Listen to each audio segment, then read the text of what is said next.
आज बात होगी साल 2014 से शुरू की जाएगी। साल 2014 प्रचंड बहुमत के साथ बीजेपी सत्ता में आई। साल 2019 में जनता ने एक बार फिर बीजेपी पर भरोसा जताया।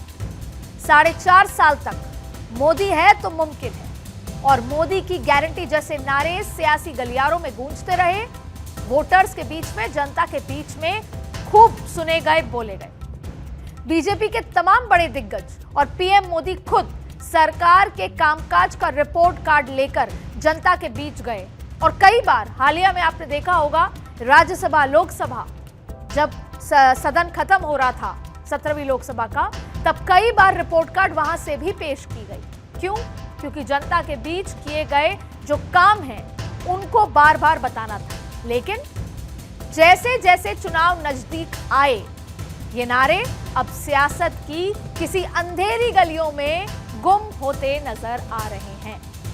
आज बीजेपी के किसी नेता का कोई भाषण उठाकर आप सुन लीजिए, उसमें 10 साल के कामकाज का जिक्र तो है, लेकिन जितना होना चाहिए उससे बहुत कम। देखिए, इस बात में कोई दौरा नहीं, आप भी मानेंगे कि मोदी सरकार ने पिछले 5 सालों में कई ऐसे फैसले लिए, कई ऐसे देशहित के काम किए जिससे देश की स्थिति में सुधार हुआ है। उदाहरण के तौर पर धारा 370 है।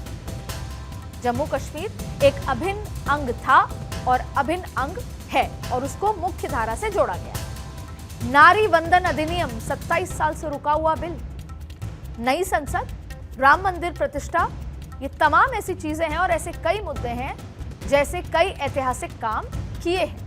सरकार ने बताया कि कैसे महिलाओं को गैस सिलेंडर दिया गया, भारत की अर्थव्यवस्था नई ऊंचाई तक पहुंची, युवा आर्थिक रूप से सक्षम हुए, सरकार ने मदद की, विदेशों में कैसे भारत देश का नाम हुआ, हर घर नल और शौचालय पहुंचाने की बातें हुई, धार्मिक स्थलों पर तेजी से विकास का काम हुआ, विकास कर देश की पर्यटन पर जो एक नई ऊंचाई, नई इबारत लिखी गई, ये तमाम बातें हुई।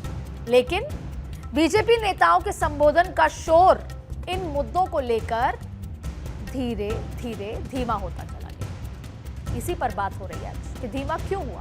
आपने काम किया था और चुनाव भी अब है और उसी काम के आधार पर आप चुनाव में उतरते हैं, वोट मांगते हैं, तो मुद्दे बदल कैसे गए?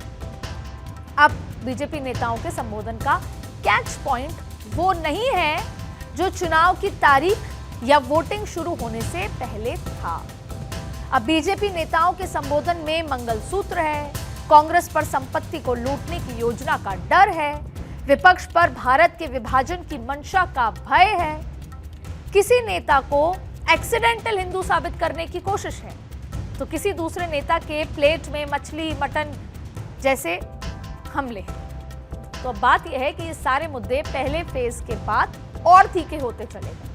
बीजेपी ने अपने तरकश से जो तीर निकाले उसमें विकास और लोगों से जुड़े मुद्दे की संख्या अब कम है और ऐसे मुद्दों की संख्या अधिक है जैसे हमलों को या तीर केवल संख्या में अधिक नहीं बल्कि उसकी धार भी अधिक है। यानी ऐसे मुद्दे जिससे सीधा अटैक हो, विकास से इतर, और उनकी धार भी अधिक है और लक्ष्य सिर्फ और सिर्फ एक, अधिक से अधिक सीटों पर जीत हासिल करना।